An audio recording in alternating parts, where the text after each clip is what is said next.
looks like you're going to have to take over. Thank God for Marco Rubio. Good morning. Rise in freedom. I'm Austin Petersen. You're watching and listening to the Wake Up America show. America's 250th anniversary. 250 years. Definitely had some solemn moments alongside the celebrations this last weekend with the Freedom Crew in Boston, Massachusetts, the cradle of the American Revolution. We threw tea from the Boston Tea Party ships into the harbor. We drank beer at Bell in Hand Tavern where the revolution was planned. Basically, the most patriotic shit you could ever imagine. The For Liberty Network hosted our second annual Liberty Tour this year in Boston, Massachusetts. And I guess Andy and Jess are still there. Good morning, guys. Morning, pineapples. Rise in freedom. But there's also a lot to talk about in the news. It's 3 a.m. on Saturday, May the 2nd. Somewhere in America, somebody's standing at an airport counter that has gone completely dark. The yellow signs are still up. The gate numbers haven't changed, but the screens have gone blank. What's going on? The people behind the counter at the airport they're gone. A woman who needs to get home to see her sick mother. Trying to figure out what happened. What happened is that Spirit Airlines, 34 years old, 17,000 jobs, shut off the lights at 3 a.m. in the morning. Permanently gone. And today, while those 17,000 workers are waking up without a job, while the passengers are scrambling to rebook on airlines that just capped their own prices to absorb the chaos, Elizabeth Warren has not issued a statement. She pointed people to her old tweet. It was a victory lap tweet from 2024 where Elizabeth Warren, she called the blocking of the deal that could have saved Spirit and saved those 17,000 jobs. And she called it, quote, a Biden win for flyers. It was a win, a Biden win. We're still... That's why the concept of winning with the Democrats is a fuzzy concept. This is what winning from the Democrats looks like. It is. They celebrate it. We're going to talk about that this morning. Also today, in the city of Los Angeles, early voting begins in the race to replace Karen Bass as mayor. This is a race that Joe Rogan has weighed in with an endorsement. The race where the guy from the hills, the villain from the hills, is polling in second place. Spencer Pratt for mayor of Los Angeles. Long may he reign.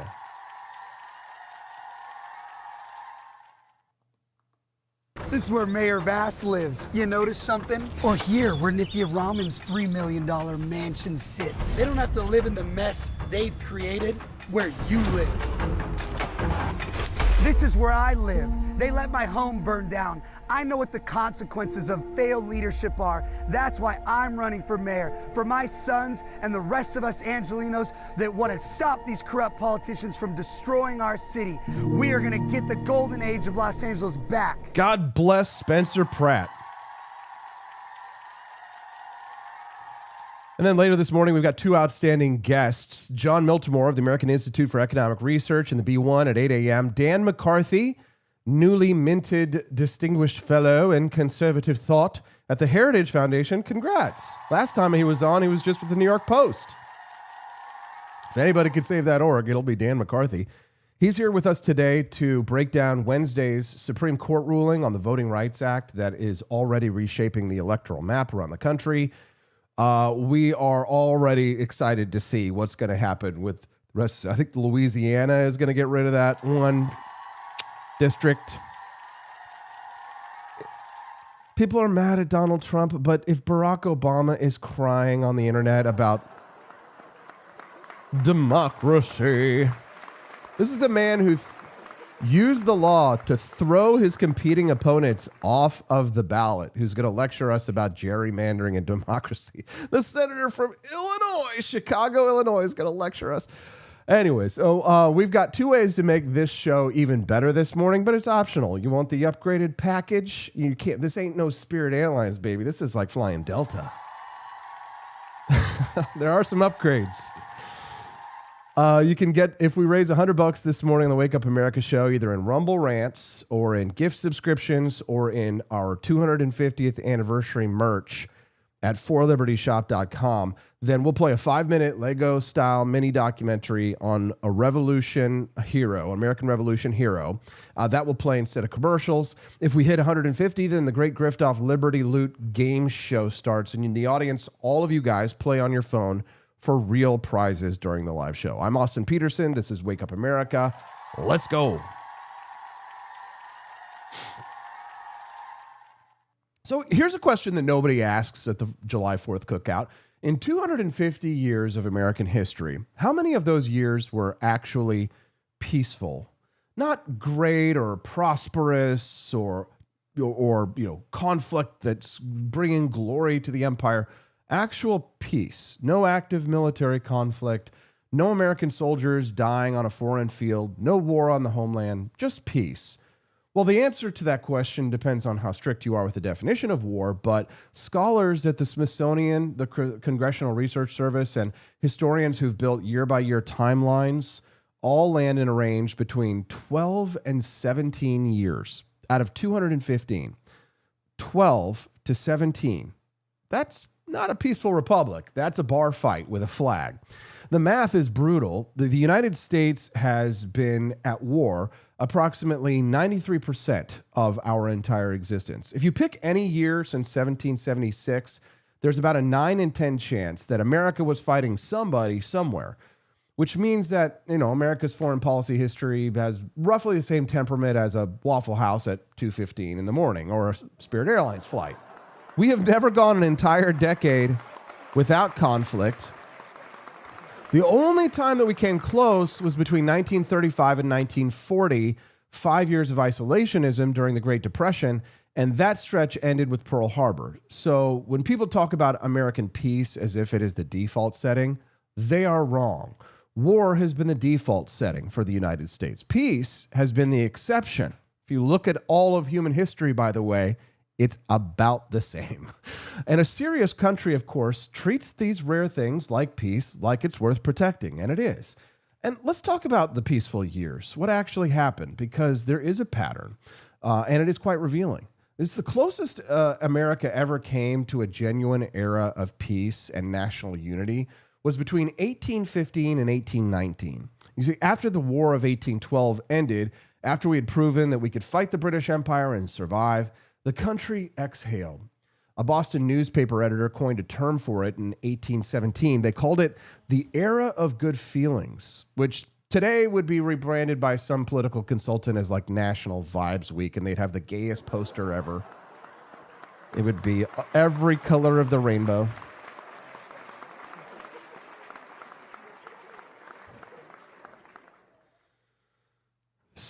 But for a few years, it actually lived up to the name. President James Monroe went on a national unity tour. Federalists and Democratic Republicans who had been at each other's throats for 30 years broke bread in Boston. The British signed the Rush-Bagot Agreement in 1817, demilitarizing the Great Lakes and establishing what would become the longest undefended border in world history. European demand for American cotton and grain drove an economic boom. The American system, protective tariffs, a national bank, roads and canals, was knitting the country together physically and economically in ways that had not been possible before. The Monroe Doctrine of 1823 drew the line. Europe stays out of the Western Hemisphere, and we'll stay out of yours. Foreign policy written before every think tank intern in Washington discovered that every country on earth is somehow vital to democracy. And for about 4 years before the Panic of 1819 hit, before the Missouri Crisis, which cracked the slavery question back open, before the partisan wars in this country resumed, America was something genuinely rare in its history. It was united, prosperous, and not bleeding. And that lasted roughly 4 years. The formula for those 4 years is worth memorizing because it shows up every time America gets it right. Victory followed by restraint, nationalism without imperialism, low federal intrusion, sound trade policy, and a clear foreign policy doctrine that said, we're not the world's police, we're America. Every time America has deviated from that formula, every time it's gone looking for wars to fight and dragons to slay, taxes to raise, agencies to build, the peace evaporated. Every time it's come home, minded its business, let its people build, the peace returned. And these are not coincidences. These are patterns. Patterns are history's way of saying, pay attention, genius.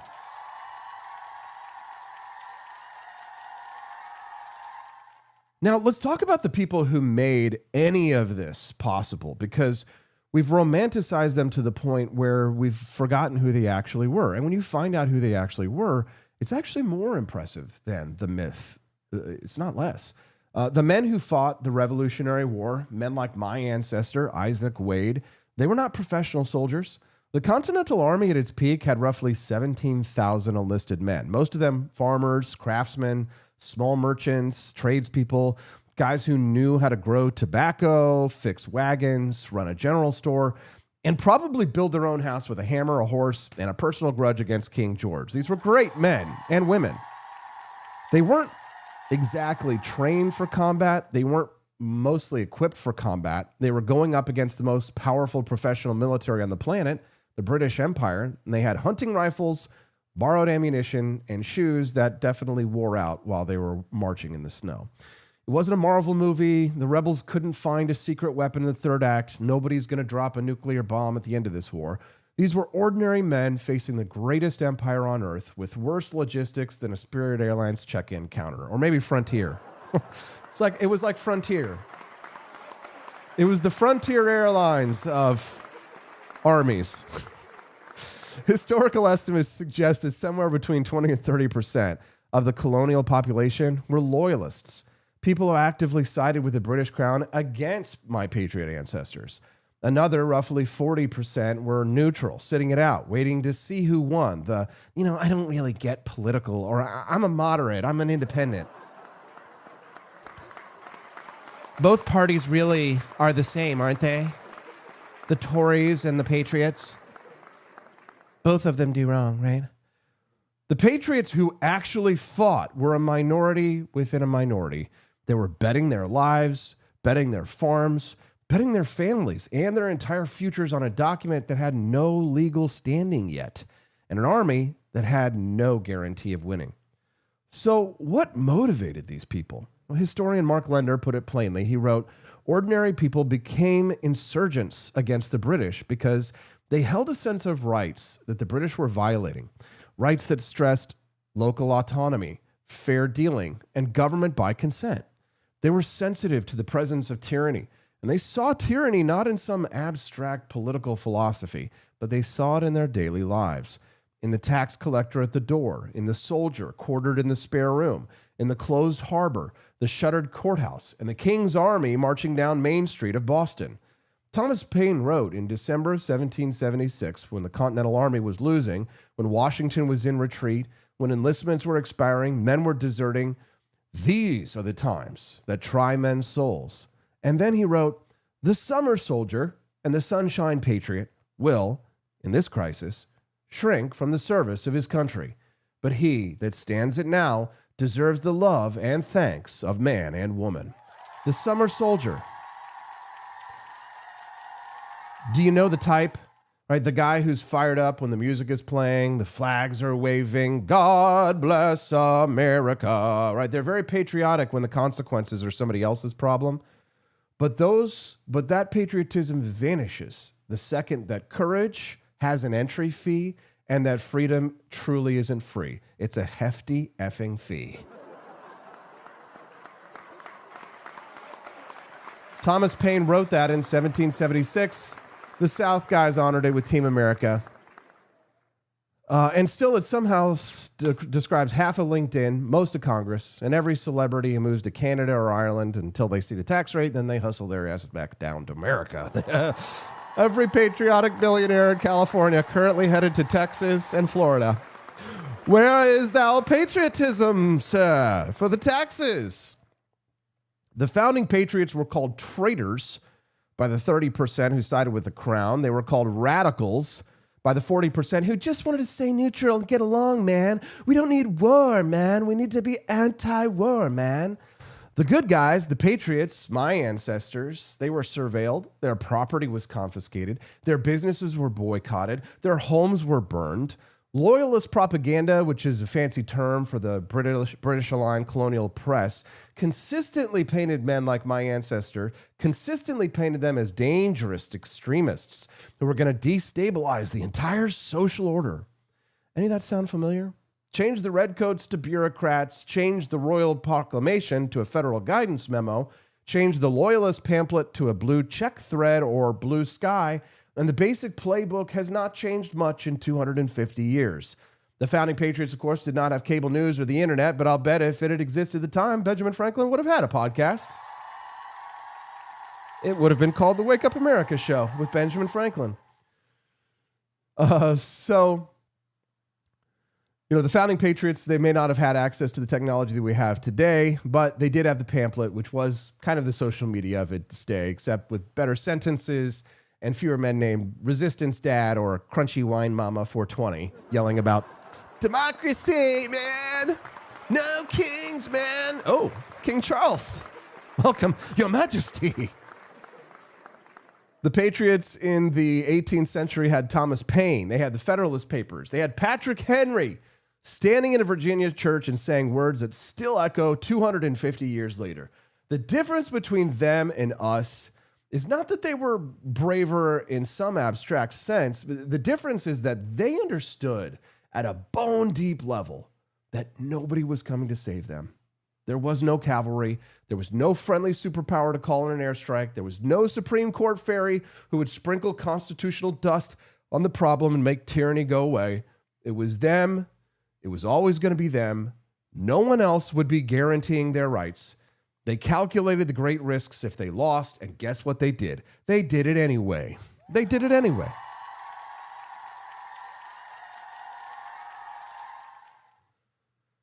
So what do the 12 peaceful years of America actually have in common? Because if peace is rare, and it is, then understanding what produced it is probably the most valuable historical exercise we can do. So here's what the data shows across every peaceful stretch in American history. Number one, a clear foreign policy doctrine that defined America's interests and refused to go beyond them. The era of good feelings had the Monroe Doctrine. The 1920s had Coolidge's explicit rejection of Wilsonian global interventionism. The isolationist 30s had the Neutrality Acts. Every time America got peaceful, it did so by drawing a line around itself and saying, this is ours, everything else is not our problem. Which, by the way, this is not extremism. It's like being an adult with a mortgage. You don't fix your neighbor's roof while your own house is on fire, unless you work in Washington, in which case you borrow money from your grandchildren, send it to someone else's neighborhood, and call that global leadership. Number two, a government that was too small and too poor to get into trouble. So this is the one nobody in D.C. wants to hear because it means that DOJ actually does what it says it wants to do. Because the federal bureaucrats in D.C., their entire career path depends on the idea that the federal government is one more agency, one more emergency, and just $1 more trillion away from solving everything. But the federal government in the peaceful years of American history was simply not capable of sustaining prolonged foreign adventures. Coolidge could not fight a land war in Asia on a balanced budget.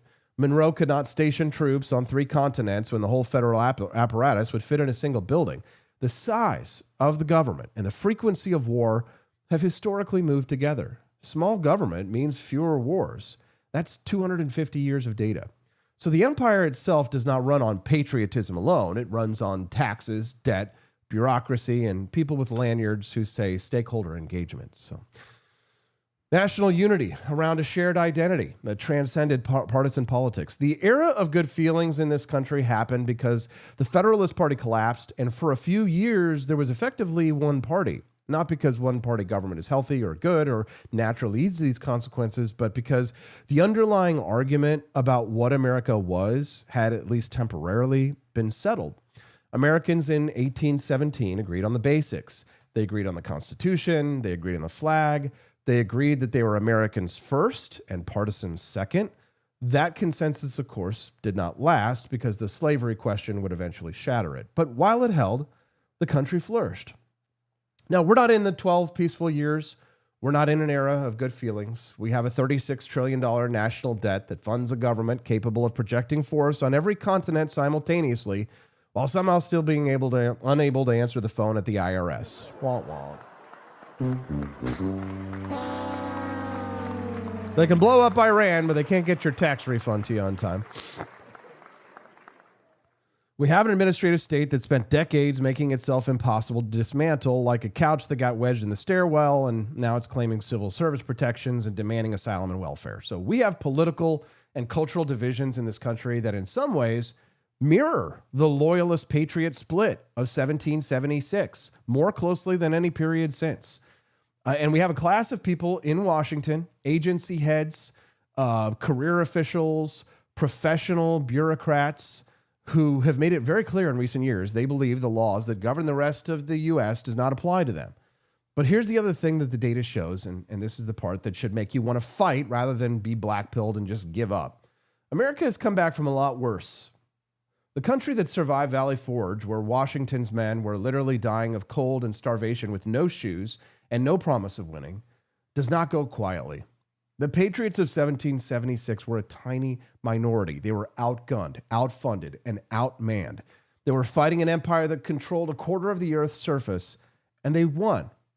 Not because they had better weapons, it was because they had a better argument. The argument that self-governance is worth the cost, that liberty is not a gift from government. It is a condition of your birth that no government has the legitimate authority to revoke. That argument's still available. It's still true. And the only question for every generation is whether they have the stomach to make it, take it, and fight for it. Thomas Paine knew that the summer soldiers would fold. He wrote for the people who would not. That's still the audience. That's still the call to freedom. 12 years of peace out of 250, and every one of those years was earned, not given, not inherited, not an accident, earned.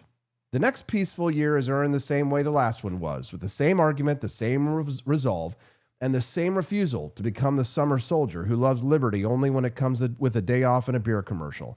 That is what the July 4th holiday is actually about. Not fireworks, but people who put in the work.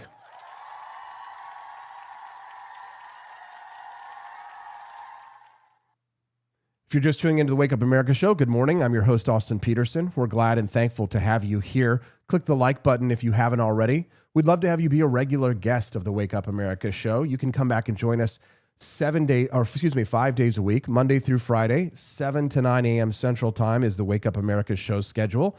If you click the follow button underneath the video over on Rumble, you're going to get a notification when we go live, which should remind you to hop on in. But if you want to join the community and drop a comment below, introduce yourself. It's a really friendly place. Lots of nice people and patriotic Americans who want to work together to save this country. If you want to be a regular guest and join the community when we're not live, forlibertynetwork.com. If you type that into your browser, that's going to take you to our Discord server where all of our activists hang out, chat, make friends, network, and basically conspire to fight for our freedoms. So hope you'll join the crew. Let's get to Spencer Pratt. Here's one of Spencer Pratt's challengers in the race for mayor of Los Angeles. I don't think a kid's going to be safer because a tent is 500 feet away from a school. You know, it just doesn't. Crazy Councilwoman Nithya Raman saying it doesn't matter if homeless drug addicts are shooting up, defecating, and exposing themselves to your kids right in front of their schools. Not only did she just vote against clearing encampments again in Venice 2 weeks ago, when you, the concerned mom, voice your objections, she rolls her eyes and says, whatever. This radical socialist is a serious threat to your kids, and she must be stopped from being mayor. Lord only knows how much worse she will get with that power. There we go. Who is Spencer Pratt? Spencer Pratt?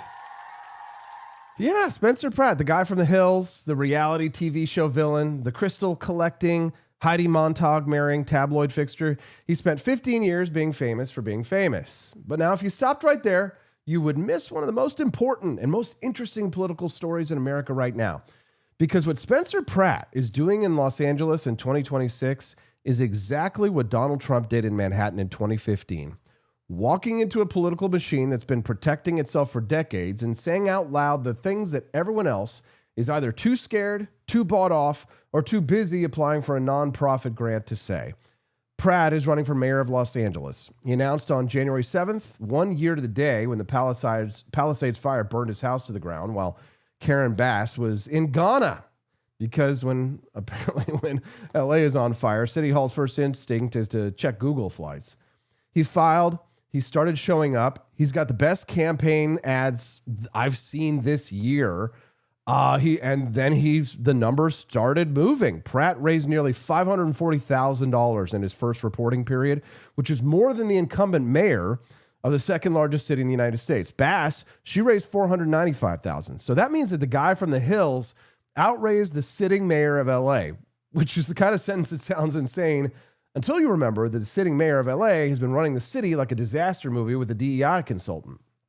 A UCLA Luskin poll from April 3rd put Bass at 25%, Pratt at 11%, and 40% of likely voters still undecided. A separate internal poll from Bass's own campaign pollster, which is called Binder Research, showed that Pratt was performing well enough to make the November runoff. That's her own pollster. So this is like your own doctor walking in and saying, I have some concerning news. And the reality TV guy is now electorally viable. Joe Rogan has backed him. Adam Carolla publicly endorsed him on April 21st and said, this man's going to save LA, which is probably the best endorsement you can get from the right. His old Hills co-star went on Watch What Happens live and said she thought it was a joke until she realized he might actually be able to pull it off. So who is dismissing this guy? The same people who dismissed Trump in 2015. Same people who've been in charge of Los Angeles for 30 years while it turned into the largest open-air drug market in the Western Hemisphere with better weather and worse sidewalks. Pratt, of course, lost his house in the Palisades fire. He's currently living on a trailer on his parents' property in Santa Barbara. This is where Mayor Bass lives. You notice something? Or here, where Nithya Raman's $3 million mansion sits. They don't have to live in the mess they've created where you live.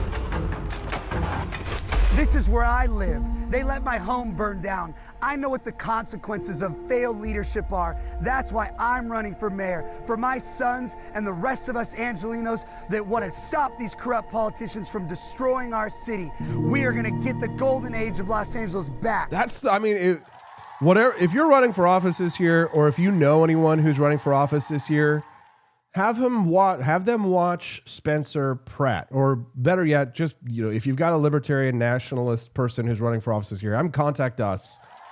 We'll help him make ads like that. Beautiful.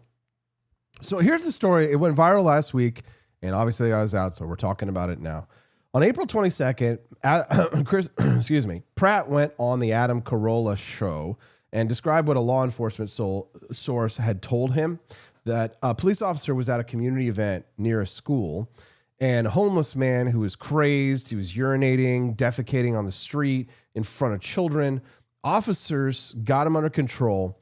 And then one of the city's medical street team workers walked up and asked the man, would you like a pipe or a needle?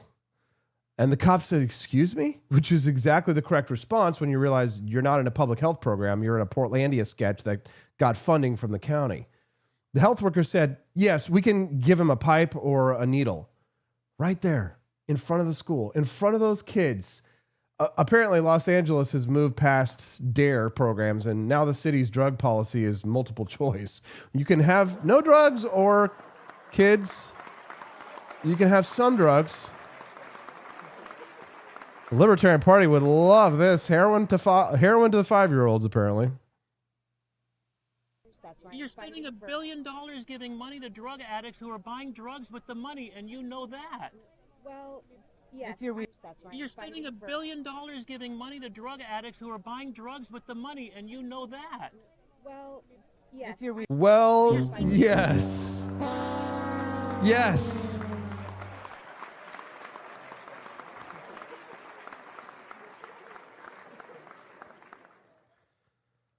So this is not just an anecdote, right? Pratt has been documenting this pattern on X for months. In December of last year, he posted about a UCLA medical team that was spotted at Wilshire and Westgate at 3 p.m, handing out needles and drug pipes to addicts on the street. Then, according to the Post, the team loaded 3 to 4 addicts and dealers into their van and dropped them off at Tongva Park in Santa Monica, right between City Hall and the Santa Monica Pier. They gave out drug paraphernalia. They provided transportation. They relocated the addicts and dealers to a no location, and they call this medical outreach. Guys, that is not outreach. That's DoorDash for social collapse. Now, Pratt's caption on the X post said, remember what I kept saying. Remember what I said about keeping the homeless addicted to drugs to perpetuate the homeless industrial complex? This is exactly what I was talking about. And he's right. And that phrase, the homeless industrial complex, that is the thesis of his entire campaign. And the argument is this: the nonprofits who are running outreach programs are funded based on the scale of the crisis, not whether the crisis gets better. If the problem gets solved in LA, then the money goes away. So the incentive is not to end the problem. The incentive is to manage it, expand it, photograph it, place it next to City Hall to make sure that the politicians see there's a problem, rename the problem, hold a symposium about the problem, and then ask for another check. And the way you keep it alive is you keep the addicts addicted. Pratt said to Corolla that the billions aren't missing, they're spent. But how they spend them is to increase the problem. And this is the whole story of this campaign. Everybody keeps asking where the money went, but Pratt is saying exactly where the money went. It went exactly where the left wanted it to go, into a system that gets bigger when Los Angeles gets worse.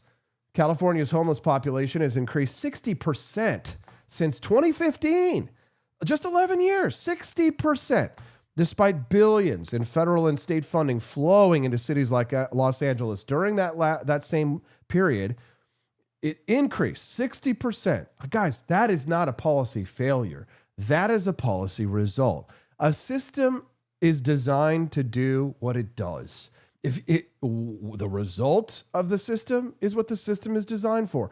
If you spend billions of dollars on a problem and the problem gets 60% worse, you are either incompetent, corrupt, or running the most expensive performance art project in American history. Now let's talk about the woman Pratt is zeroing in on. You know, the Toyota, who makes the Prius, that essentially has a device on their cars, which is super easy to remove. It's basically the value of a MacBook, right? That is put in a place that is incredibly easy to access in your car.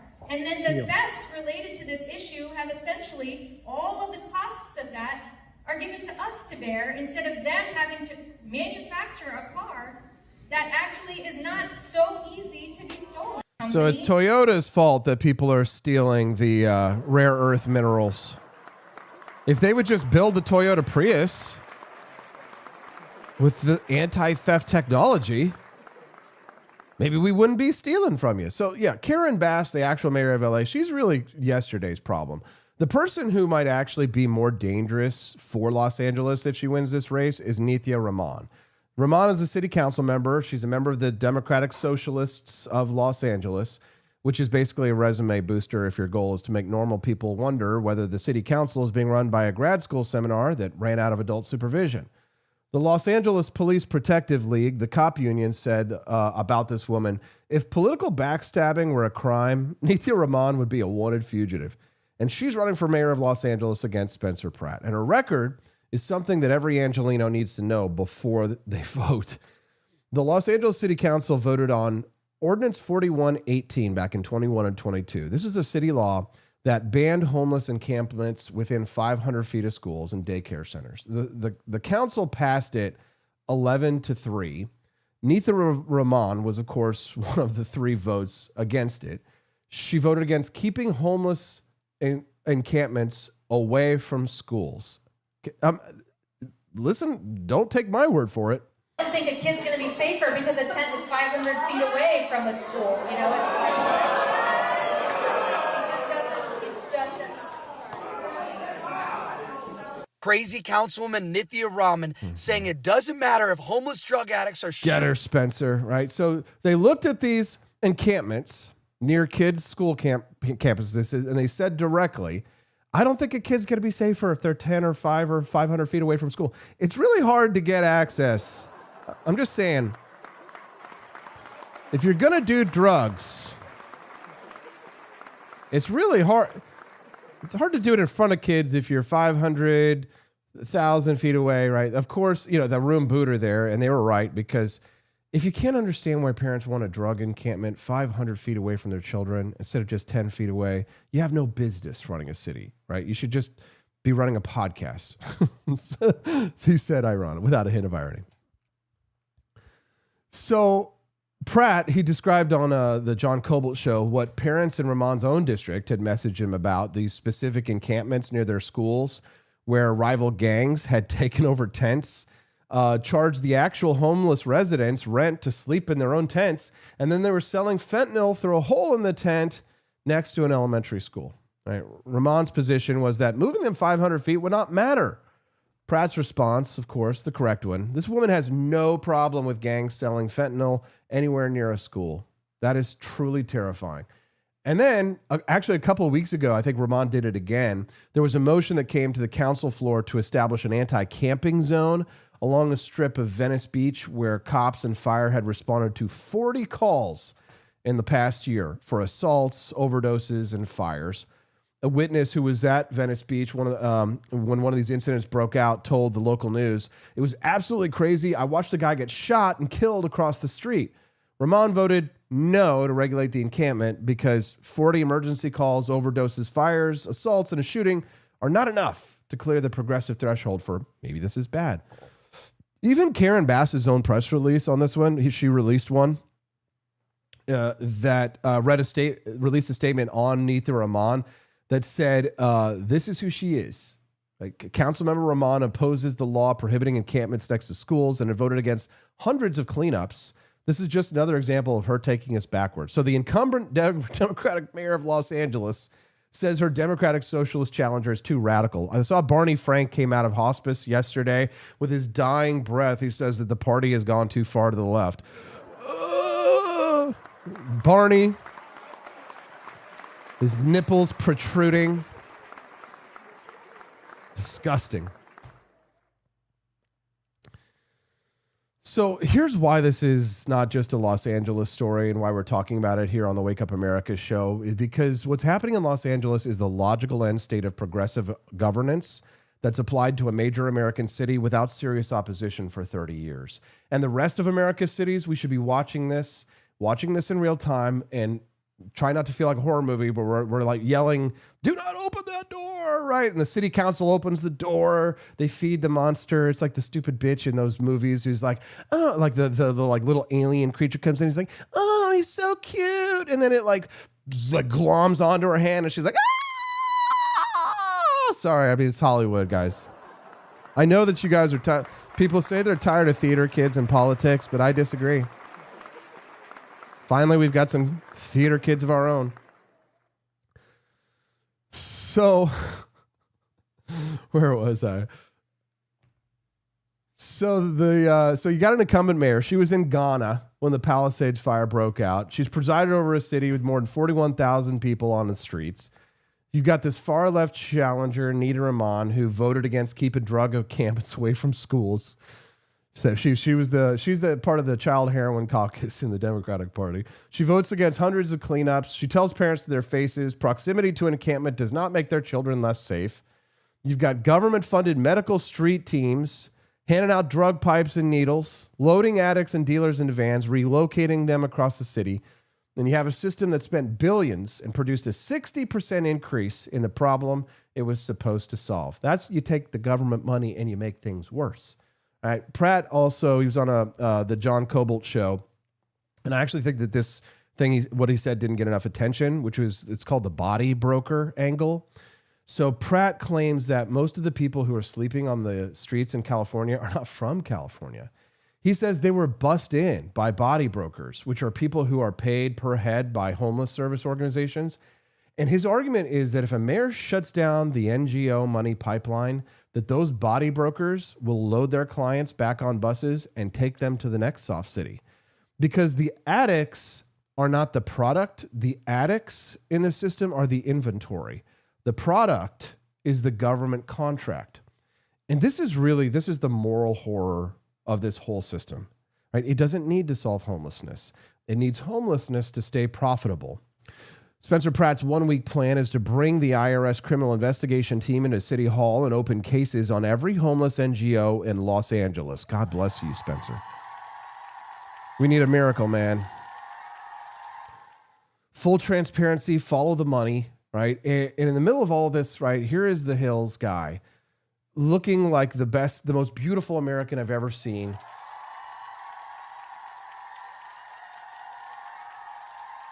He's raising more money than the city mayor. He's endorsed by Joe Rogan and Adam Carolla. He's posting about UCLA medical vans on X.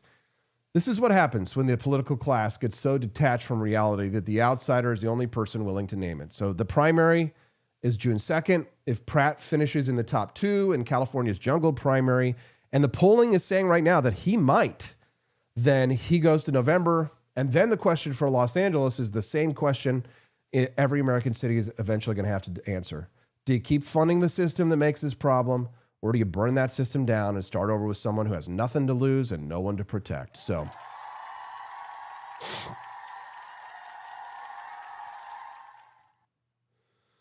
Spencer Pratt. So here's what this actually represents, because I do think this is bigger than one man and bigger than one city. You know, if a political class fails as completely and publicly as the Democrat governing class has failed Los Angeles, something is going to fill the vacuum, right? In Chicago, it's crime statistics that can't be explained away. In San Francisco, it's open air drug markets and the election of a reform prosecutor, because even California liberals got fed up.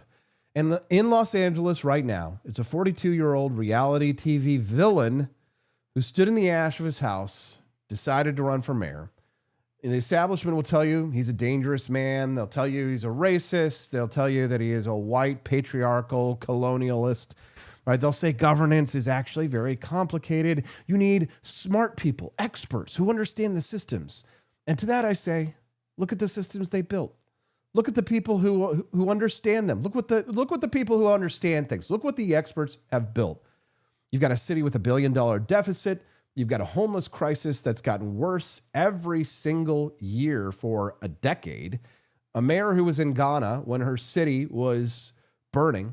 And so if that's what the experts, if that's what their systems produce, maybe the people are right to try something different. So I don't know if Spencer Pratt is going to be able to accomplish all of his promises. It is quite often the case that you run into a brick wall when you get into office, and there are more obstacles than you had expected before you got into office.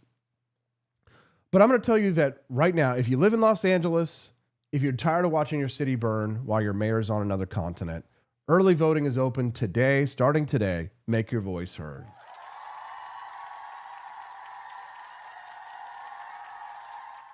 Go suck another dirty dick.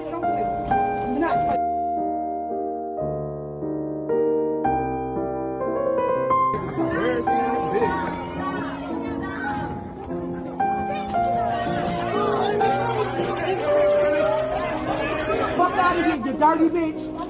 Yes, you are.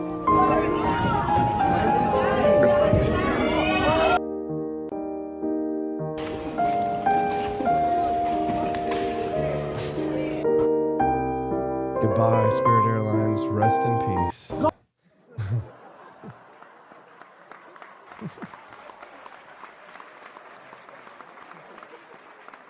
You love America? I do. Well, in case you haven't noticed from the sign on my chest here, America is turning 250 years old this year. It's the longest running experiment in self-governance in human history. Check out the Liberty merchandise over at forlibertyshop.com. This is Liberty merchandise built for people who actually believe in the founding. We've got hats, shirts, coffee, Founding Flavors coffee. Andy Opperman in Boston this weekend was like, how do you make it so good, Austin? How do you make it? It's so delicious. Yes, it is. Help us to unlock that bonus content when you go to forlibertyshop.com. Oh, hey, looks like somebody went over there to the shop right now. Ah, you got the Spirit of 1776 Stars of Liberty embroidered hoodie.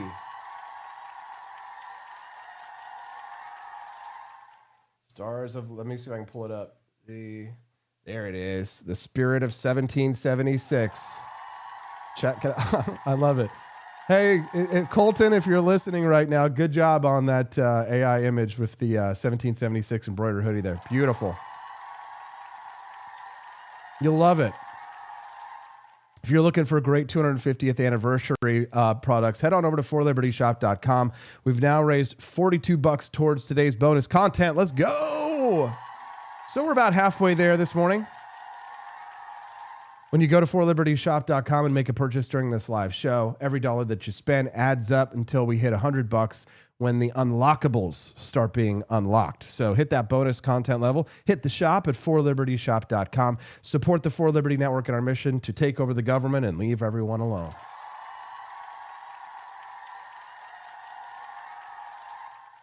If you haven't already, please do click that like button and follow as well. Come back and join us every Monday through Friday, 7 to 9 a.m. Central Time. That's the Wake Up America show schedule, and that's what we're sticking to. Looks like you're going to have to take over Spirit. Around 3 in the morning this last Saturday, lights went out at Spirit Airlines. The company posted a statement on its website. It said, quote, "It is with great disappointment that on May the 2nd of 2026, Spirit Airlines started an orderly wind down of our operations effectively immediately. To our guests, all flights have been canceled. Customer service is no longer available. So 34 years of operation gone overnight with no warning to the passengers who had tickets, warnings to the people who had jobs, the 17,000 people who had jobs there, none. The contractors as well, all of those jobs gone. So think about who rode Spirit Airlines. Of course, it wasn't business class travelers. It wasn't corporate account holders. It was nurses who were flying home for Thanksgiving, college kids visiting their parents, working families who couldn't afford to fly American or Delta, right? People who a $49 fare was not an inconvenience. It was the only way they were going to get on an airplane. Of course, Spirit Airlines existed to serve the people that the political class claims to champion, and it was the political class that ultimately killed it. But to understand this, you need to go back to 2024. You need to understand a woman named Elizabeth Warren, Spirit Airlines, already financially distressed from the COVID shutdowns and the rising fuel costs. They had a lifeline. JetBlue Airways had proposed a $3.8 billion acquisition.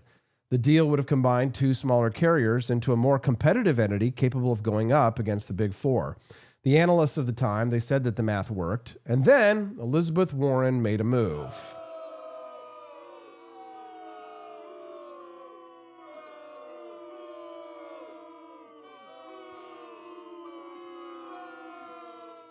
Warren, along with 8 left-wing House Democrats, including Ocasio-Cortez, wrote to Transportation Secretary Pete Buttigieg, urging him to kill the deal. They called JetBlue's campaign to save the merger, quote, AstroTurf. The Biden Department of Justice sued to block the acquisition on antitrust grounds. A federal judge agreed, the deal died, and Spirit was left alone in an increasingly competitive market with a debt load it could not survive. Of course, when the deal died, Warren took to social media to celebrate. She wrote, "This is a Biden win for flyers." Nurses. That's what winning looks like to the Democrats. Saturday morning, 17,000 workers waking up unemployed, stranded passengers trying to figure out how to get home. Trump's transportation secretary, Sean Duffy, held a press conference, and he named names. He said there was a proposed merger between JetBlue and Spirit, and Joe Biden and Pete Buttigieg, along with the Biden DOJ, decided they did not want that merger to take place. And then when Warren's office was asked for comment, they pointed reporters to her old victory lap tweet. That is all that they had to say. Now, of course, Elizabeth Warren, she's not a one-off here, right? She's just the product of a governing philosophy. She's just the most visible face of an ideological project that's been running the Democratic Party for a generation. And this is the idea. Markets are dangerous. Corporations cannot be trusted. The government's job is to stand between powerful companies and helpless consumers, and that antitrust law is the sword with which you fight that battle. Warren created the Consumer Financial Protection Bureau, which was a regulatory body with almost no congressional oversight that spent its entire existence making it harder for working class people to access financial products. Biden appointed Lena Khan to run the Federal Trade Commission, and this is a woman whose entire academic career was built on the theory, big is bad, the government should aggressively use antitrust to restructure entire industries. But the blocking of the JetBlue Spirit deal was not an isolated decision. This is the left's policy.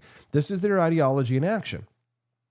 Now, let's call it straight, too, because Trump tried to bail Spirit out with $500 million in taxpayers' money.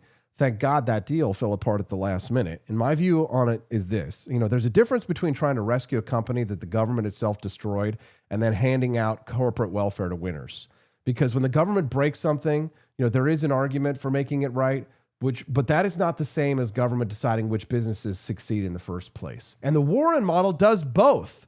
It would destroy the market and then claim credit for caring, right? So let's close this, and I've got to go to break. We got John Miltimore coming up next. Guys, there are humans, real humans, who don't deserve to have been hurt by this. It's not all just malcontents, Hennessy drinking nurses on these airlines. It's people like a woman who cleans offices all week and save for 3 months to fly home and see her family, or a veteran who's driving Uber on weekends to afford a ticket to his son's graduation. The young couple who booked the cheapest fare they could find because that was all their budget allowed. Those aren't abstractions. Those are real people. And every single one of them was told by Elizabeth Warren's social media feed that what happened to Spirit Airlines was a Biden win for consumers. Here's what I believe. The working class people of America who used to vote Democrat, they're not stupid. They figured something out. They figured out that the party that claims to fight for them is the party that keeps making their lives harder. The same party that tells you inflation is good for you, that shutting down pipelines is good for you, that blocking the merger could have saved the airline you depend on is a win for flyers. These are the same voters who have been migrating to the Republican Party in election after election because somewhere along the way, a lot of people who used to vote Democrat, they noticed that the Democrats' economic philosophy produces exactly this. 17,000 jobs gone overnight. Because the senator from Massachusetts decided she knew better than the market what was good for the working class. Elizabeth Warren called it a win, and that is probably the most illuminating thing she's ever said. Thanks so much for tuning in to the Wake Up America show. We're going to go to break here in just a moment. Let's talk about something that's on a lot of people's minds right now. I know a lot of you are watching what's happening in this country and asking yourself, what happens if things keep going this direction politically and economically? What happens to your savings or your assets or your family's financial future if the dollar just keeps getting pressured and the regulatory state keeps growing? But that is exactly what my friend Mikkel Thorup at Expat Money has been answering for his clients for years. Mikkel helps Americans legally protect their wealth internationally. And that's legally, I want to be clear, through diversifications across multiple jurisdictions, right? Flag theory, second residencies, offshore accounts, all done right, all done legally with one goal: protecting your financial freedom no matter what happens at home. So go to expatmoney.com/Austin, AUSTIN. That's expat, EXPAT, money, expatmoney.com/Austin. Tell them Austin Petersen from Wake Up America sent you. They'll give you a free informational brochure. And thank you to our sponsor for helping us to make it happen over here and keep the lights on. All right, John Miltimore is waiting for us because it's already 8 a.m. Central Time. We're going to go to break. When we come back, the ideology that led to the death and destruction of this. We'll talk to John Miltimore about that when we get back. And don't forget, we've got newly minted Heritage Foundation professor. Is it Professor? Dan McCarthy at 8:30. So don't go away.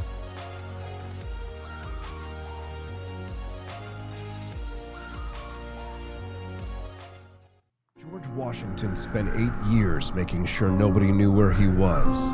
Troop movements, secret dispatches. The man was a ghost. So when a barista leaned out a window and asked for his exact location in exchange for points they called stars, he looked at his flag and said, "I've already got my stars. 13 of them. Keep your dignity and your location intact. Grab a box of Washington's Revolutionary Roast at forlibertyshop.com. 'Tis the year of our Lord, 1801. President Trump Jefferson casts his gaze o'er the sovereign Potomac and beholds a most wretched spectacle upon the waters. From the cursed shores of Tripoli and the welfare coffers of distant Minnesota comes the brazen Captain Ilhan Omar, commanding her fleet of Barbary pirates. She demands her ransom, billions in reparations. Yet one instrument of fortitude suffices, a steaming chalice of Jeffersonian Java, bold and unapologetic from For Liberty Shop. No more tribute to rogues, he thunders, and dispatches the Navy and Marines to smash Omar's fleet asunder.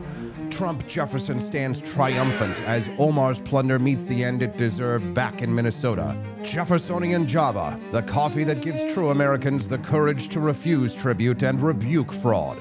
Procure yours at forlibertyshop.com and make America caffeinated again.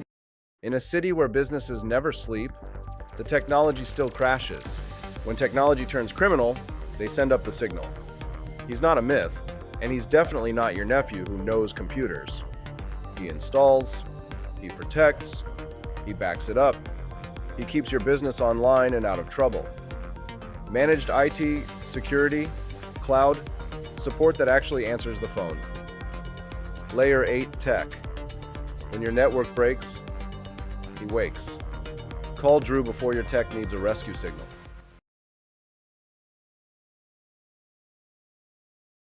Here at Alligator Alcatraz, the fence keeps them in.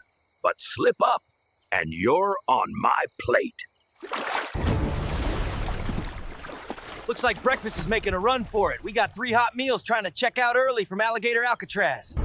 They can splash, they can sprint, but there's no escaping Alligator Alcatraz. Caught 2. The third? Huh. The swamp's got its own way of catching runaways. Mama was wrong. Gators don't need toothbrushes. Just an honest job making America great again.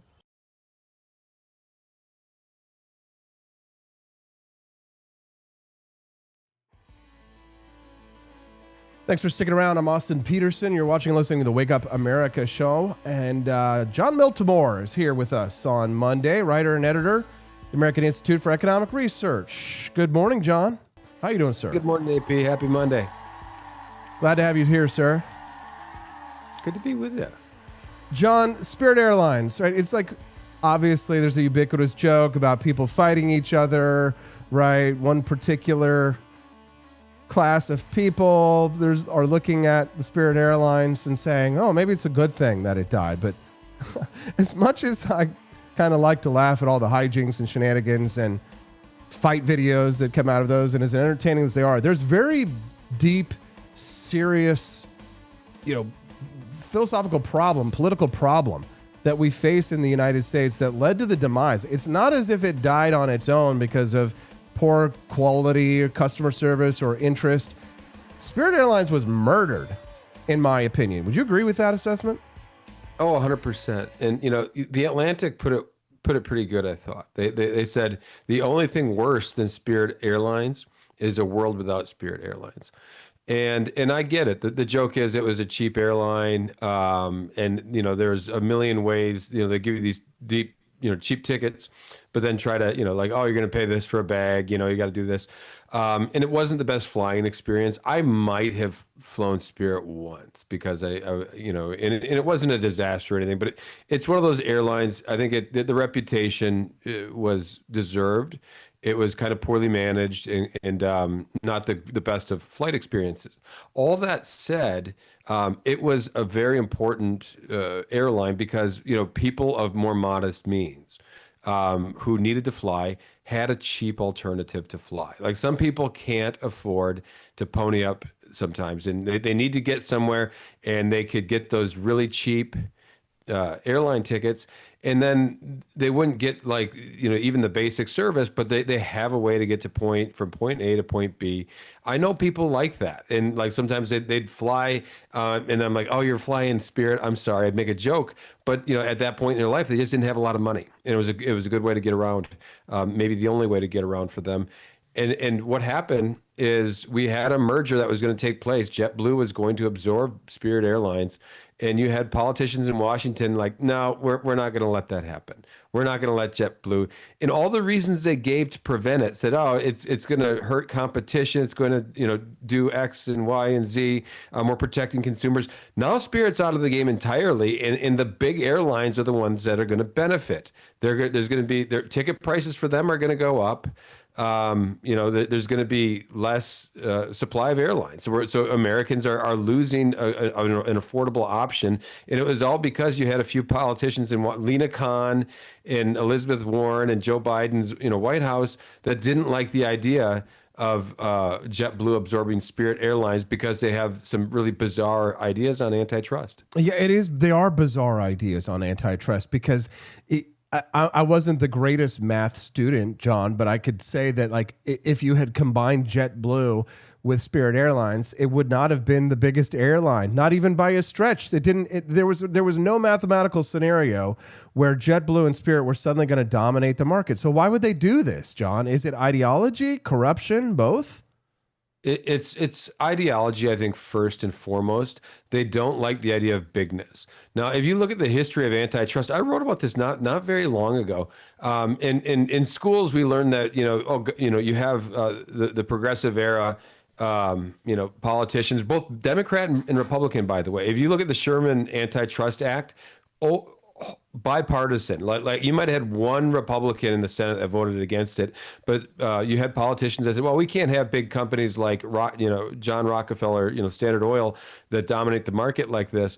Even if you accept that premise, today that's not the way that we enforce antitrust. There's nobody that has, Standard Oil did have a very, very dominant. Now that was already being corrected, by the time that it was broken up. But there's nobody today that has a monopoly on anything close to Standard Oil. But what you see is Lena Khan, she was very transparent about it. It was just big. They were hostile to bigness, of companies getting stronger. And I think it's ideologically driven, but also politically driven, that they want to be able to use this to get corporations to come and have to kiss their butts. Like really, that's a big part of it. That they want to have the power to say, nope, we're going to accept this one. Nope, we're not going to. We're going to prevent that one from happening. If you look at the grocery store merger, with Kroger's here a few years ago, they were going to have like 2% of the market. And they killed that merger, and they bragged about it afterwards. But you're telling me 2%? Of the market is a monopoly threat. It's really ridiculous. Well, it's interesting because you're actually seeing this ideology rear its ugly head on the right as well. There was a lot of love for Lena Khan from the Trump administration when she first got in. There were a lot of J.D. Vance style Republicans who were gushing with the idea that they would be the ones who would be initiating antitrust. And it's kind of bizarre because on the one hand, you have the Trump administration who says, well, they broke it, they bought it, so let's do a bailout of Spirit. And I can kind of see that argument, John. If the government destroys your business, that they should make you whole. But I mean, I think I'm still opposed to the idea of a bailout. But I mean, in principle, once the government breaks something, especially something that belongs to the American people, I think there is an argument that should say, hey, perhaps they should make it whole. I don't know how you felt about that whole issue. But there is this kind of populist right that wants to be like Teddy Roosevelt and say, well, big is bad because these corporations are taking away our freedoms, like Silicon Valley, clamping down on free speech and doing all these other evil things. And the argument, the premise, and this was an argument that my old opponent, Josh Hawley, would make, is that, how can you be a libertarian and not believe that the concentration of power in corporations cannot be just as dangerous as the concentration of power in the hands of government? How do you respond to that, John? Yeah, well, I think you're right that this is something we've seen on the right. And again, I wrote about this just probably a couple months ago. The DOJ's top antitrust enforcement, leader was basically ousted. She got in a war with Pam Bondi, and she was a big ally of JD Vance. And I think the thinking goes that Trump is more pragmatist on this issue, and he sees good potential. He's not a purist on it, don't get me wrong, but he is more of a pragmatist, and he likes the idea of allowing these mergers and acquisitions to go through as long as you play ball. Right. And with the administration, Vance takes a different view. He is more hostile to these, just to bigness. And that DOJ top, enforcement of antitrust, whose name I'm spacing on right now. She was an ally of Vance. So this is, percolating on the right. I don't think the right is as ideological driven as the left on this. But it takes a careful, we got to rethink this a little bit. Like what we're seeing, it makes no sense. And for a long time, you had this period in American history, decades in the early 20th centuries, when the big hostility to any, companies that were merging and getting bigger. There was a great intellectual movement led by the Chicago School, by the way, that pushed back on that and said no, we shouldn't be. What we should be looking at this is through the lens of consumers. We shouldn't be hostile to business, but is this going to, there should be a consumer welfare standard that we look at, and that's how we did see a big retreat of antitrust in the last half century.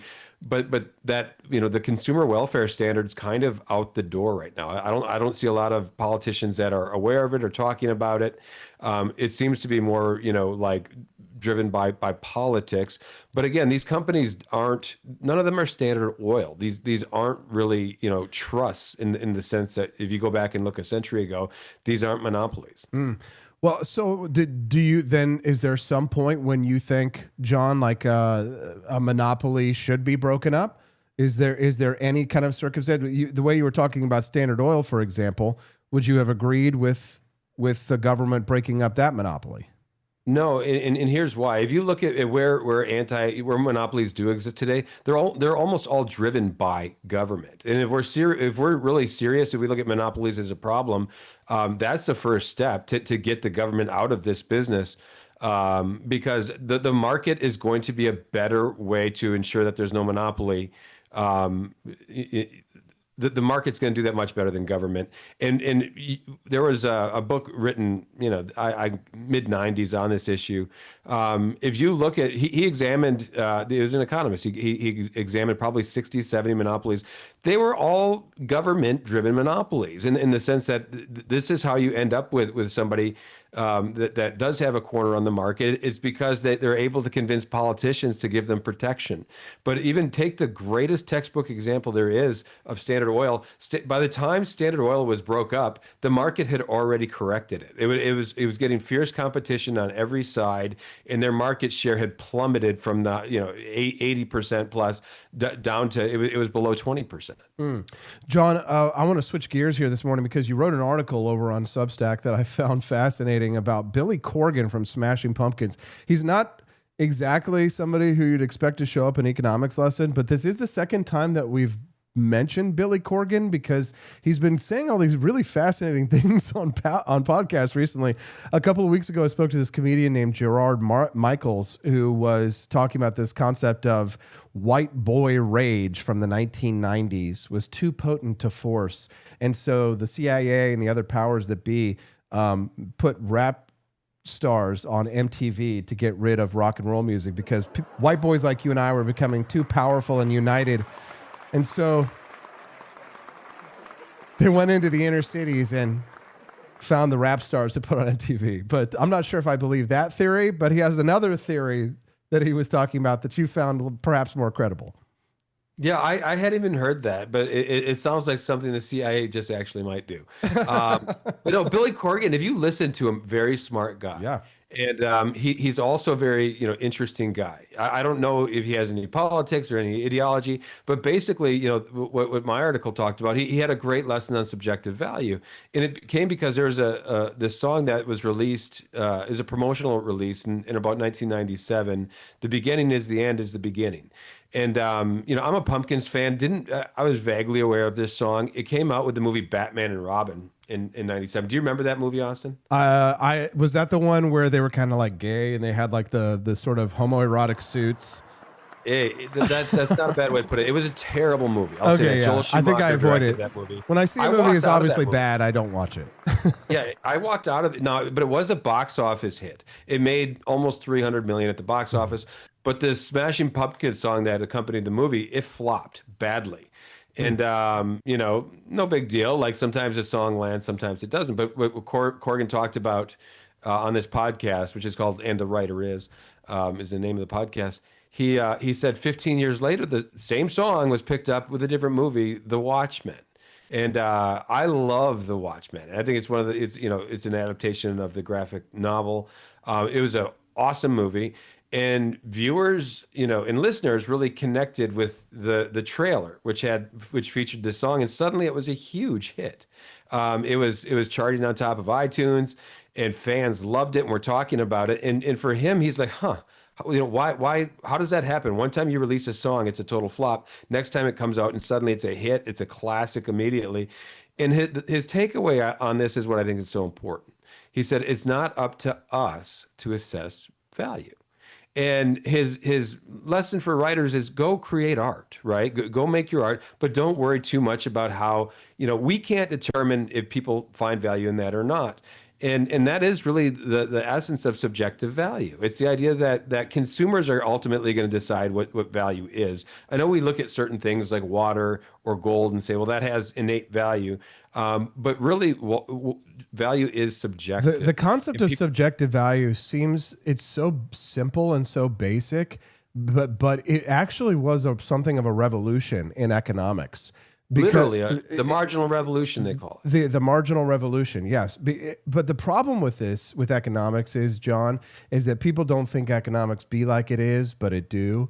Because when you talk about something like subjective value, you can't just gloss over this. If you're going to talk about this, especially with normies, you kind of have to define it. So define for us very briefly this concept of subjective value. And then once you do, if you wouldn't mind, walk me through the objection that people have, that people feel like it's immoral and not just wrong. They do, not just wrong, but immoral. And what is subjective value, and why would people think that it's immoral? It's one of those, it's a very simple concept, and people, they understand it intuitively. But it is this idea, people are going to put different values on different things. So that's really the idea. And here's an example I used in the article. I'm not going to pay very much for a Taylor Swift concert ticket. In fact, I might pay nothing, and assuming I can't trade that ticket for something else. I don't want to see Taylor Swift. Now you have other people that are going to pay $10,000, for a ticket or more for that experience. And people at different times in their life will put different value on different things. And sometimes you're going to, you'll pay a lot for a glass of beer. Or a cold glass of water. Other times you're going to be like, I don't need that. Like, our value is constantly changing, the value we place on goods and services, and the price system helps us navigate that, right? Like prices then go up and down based on how much demand people put on these different things. People don't think really prices be like it is, but it do. Well, what it does, before the marginal revolution, you had this idea known as the labor theory of value. And people said, like, well, I worked really hard on that song. I spent 2 months writing that song, and it should have value. Well, we know that doesn't make sense. How hard you work on something doesn't. This is funny. I kind of trained myself not to say that I work really hard on something, especially like when I'm selling a product from our shop, John, because I know nobody gives a shit how long it took us to build this or do all that. They don't care at all. What customers want is good customer service. They want high quality products, but more than high quality products, John, you'll find that people will sort of like if something is not the greatest version of something, they don't care if they can, one, afford it, And then two, if they feel like they're getting some value out of it from a customer service perspective. And that just is like how you treat or how you talk to your customers, which is fascinating because that kind of area of human behavior, I think, it's extremely studied by one aspect of society, which is like the sales and marketing side of society. And then the rest of society, they don't even really think about prices. They don't think about why they buy something. A lot of them, they may even subconsciously not realize that customer service is why they're making a purchase. But I have to stop myself if I hear myself starting to say, we work so hard to do this and blah, blah, blah, because nobody cares. Nobody gives a shit. They just want a good product and a good customer service. You know, to go back to what you're saying, how people find it immoral. I remember, conversations with friends and family members, and they'll point out like things like they can't believe that a guy who hits a baseball foul is getting paid more than a school teacher or a dentist or a doctor. They think that's immoral because, well, what does he do? Well, you know what? People will pay, to go watch excellence, right? When you to watch Barry Bonds hit a home run. Or to watch Tom Brady, like people want this experience, and it's not us to say like a Super Bowl experience is good or bad. Would I pay $10,000 for a Super Bowl ticket? I not right now. Maybe if I had a little bit more money, maybe I'd think about that. That's what people like Hassan Piker, they build their whole career around building up moral outrage, saying, "Can you believe that doctors are being paid less than the basketball man and stuff?" It's just so tiresome. But it's because they don't teach price theory in high school, or some colleges probably don't, undergrads don't. And if you try and tell people that if you try and tell people that their labor is only worth what someone is willing to pay for it, John, they see it as a personal attack on themselves. Right? And that's the heart of labor economics, right? Is that I feel like my labor is worth more because I worked really, really hard. And that explains unions. No, I think you're right. I think this is why the left is more hostile to economics than the right, all things being equal, is you have people that go and they spend all these years in college getting these degrees on things that they really think are important. Mm-hmm. Well, then the market doesn't value those things, and they're outraged by that. So what they end up with is this hostility towards markets. And I get it. Sometimes I can see it too. Like you see this banana taped to duct taped to a piece of plastic or wood or whatever, and it sells at an auction for $6 million. And you're like, well, that's insane. Well, it's probably money laundering, to be honed, more likely. Well, if you see Hunter Biden's paintings, his modern art selling for $500,000, it might be coming from a country in Eastern Europe. John, we got to wind this conversation down. As much as I love talking about pricing theory at 8:23 in the morning, I'm sure everyone else is as well. What else have you got cooking up over there at AIER? What are you working on these days, and how can we help you in your mission to spread liberty? Oh gosh, well, right now it's we're too busy. We got too much coming in. We did just I can say this now. We got a few really good new writers we've added. Per Byland, I'm excited about. He just announced. Richard Morrison's a great writer who just joined us as well, and a young guy named Anton Chamberlain, who I actually go back and met at FEE. He was a Hazlitt fellow, brilliant guy. They're all going to be writing for us. Lots of good content. We got something on Apple coming out, like this new CEO at Apple. And really, the whole thrust of the article is it's an opportunity for Apple to get out of politics. Apple has found itself more, and there was pressure, I think from Washington on this front, but it's a good opportunity for Apple to kind of step back and say, no, we're a business. We shouldn't be getting so involved in some of these political activist schemes. And that's his take. John Miltimore from The Take. Mondays with Miltimore. It's a branded segment because John's always going to be with us, except on the rare occasions he's not. John, we value your time greatly, not because you work so hard, because the quality and the customer service that you provide in your segments. It's very high. And that's a good message. Have a good one, John. Have a good week, AP. We'll see you. Bye. Ahead, Dan McCarthy, Distinguished Fellow in Conservative Thought at the Heritage Foundation. First time that he's joined us here on the show since he joined the Heritage Foundation. Is going to be joining me after the break to break down Wednesday's Supreme Court ruling on the Voting Rights Act, a 6-3 decision that Elena Kagan hated so much she read her dissent aloud from the bench.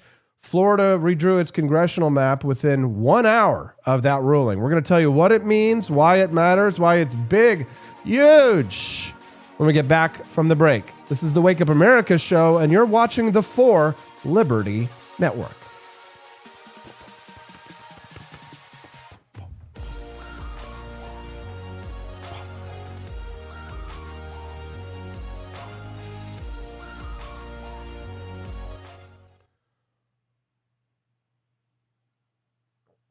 George Washington spent 8 years making sure nobody knew where he was. Troop movements, secret dispatches. The man was a ghost.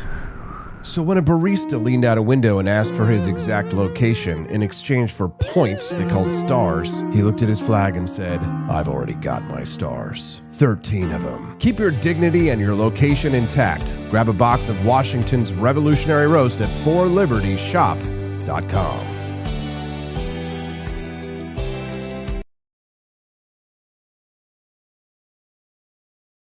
'Tis the year of our Lord, 1801. President Trump Jefferson casts his gaze o'er the sovereign Potomac and beholds a most wretched spectacle upon the waters.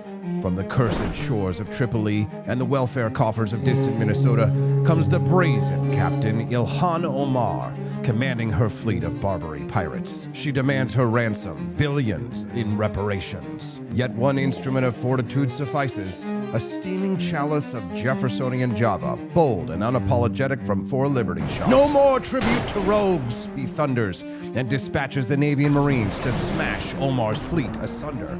Trump Jefferson stands triumphant as Omar's plunder meets the end it deserved back in Minnesota. Jeffersonian Java, the coffee that gives true Americans the courage to refuse tribute and rebuke fraud. Procure yours at forlibertyshop.com and make America caffeinated again.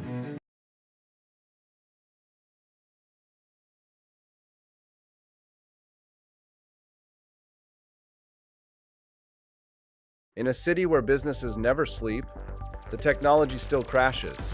When technology turns criminal, they send up the signal. He's not a myth, and he's definitely not your nephew who knows computers. He installs, he protects, he backs it up, he keeps your business online and out of trouble. Managed IT, security, cloud, support that actually answers the phone. Layer 8 tech. When your network breaks, he wakes. Call Drew before your tech needs a rescue signal.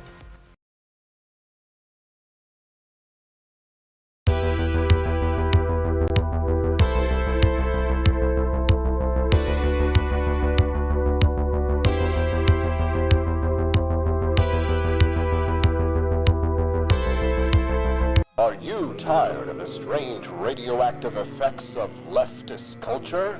Do you ever wonder what happened to good old-fashioned American values?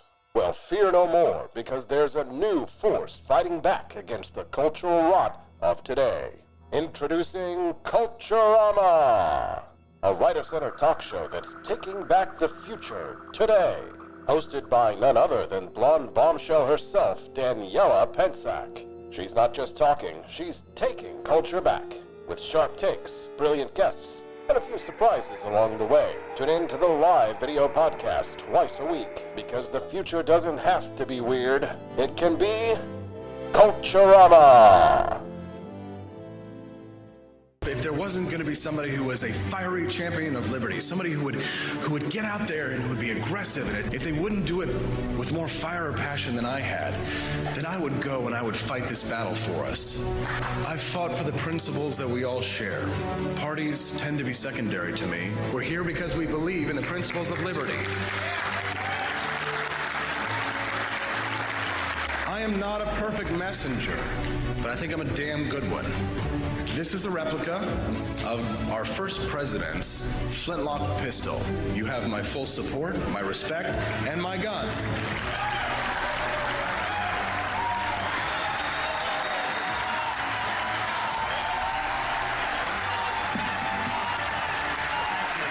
I think that the heart of my philosophy is much more libertarianism than well, that's the fashionable word these days, I guess. A conservative is no longer just that. He's a libertarian and always has been.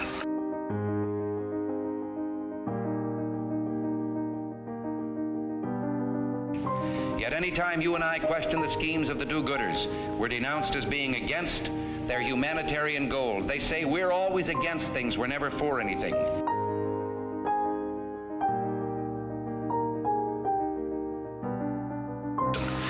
What is fascism? Fascism is private ownership, private enterprise, but total government control and regulation.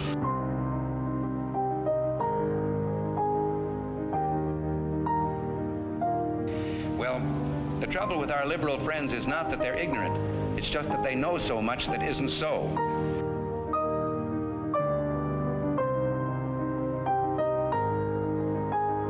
If we lose freedom here, there's no place to escape to. This is the last stand on earth.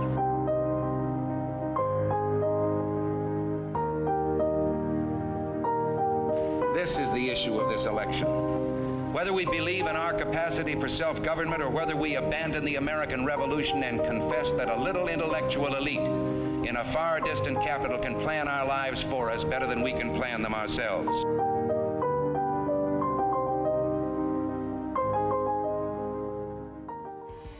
Thanks for sticking around through the commercial break. I'm Austin Petersen. Wake up, America. It's time to rise and freedom. Back from Boston here, the Patriotic Liberty Tour was a great success.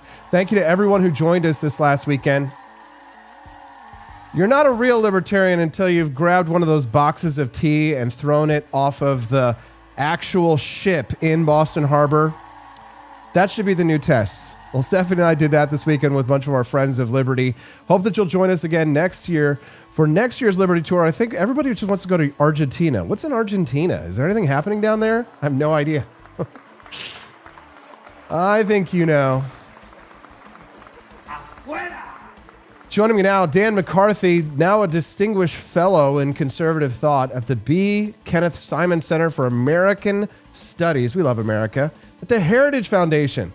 Dan is one of the most serious conservative thinkers in the entire country. He's the former editor of the American Conservative, the Modern Age Journal. He's exactly the kind of person you want talking to you when the Supreme Court hands down a constitutional ruling that is going to reshape American politics for the next generation. Dan, welcome to the show. Thanks for sitting through that long-winded intro. Oh, thank you, Austin. Always glad to join you. Dan, let's start at the beginning. What exactly did the Supreme Court rule last Wednesday in Louisiana versus Calais? What is the constitutional principle at the center of it? Yeah, so the Supreme Court has basically applied a reinterpretation of the Voting Rights Act of 1965. And the specific case that was under consideration here involved a congressional map that Louisiana had redrawn after the 2020 census, which, had, I think, about 5 congressional seats that were majority white, 1 congressional seat that was majority black. Lower courts had said, well, you can't do that. The state of Louisiana has about 33% African Americans, so you have to give them at least 2 congressional seats. You have to have 2 majority black congressional districts, which, basically requires racial gerrymandering and even racial segregation. I mean, it's literally drawing lines specifically so that you can manufacture a one race majority within 2 congressional districts in order to get the mathematical formula that the lower courts wanted. Well, the Supreme Court, with Justice Alito writing in the majority, said this is unconstitutional. You can't do this. This is, explicitly using race as a criterion for drawing congressional districts. So they said, you've got to go back. You've got to redraw these districts. You can't have these racial gerrymanders.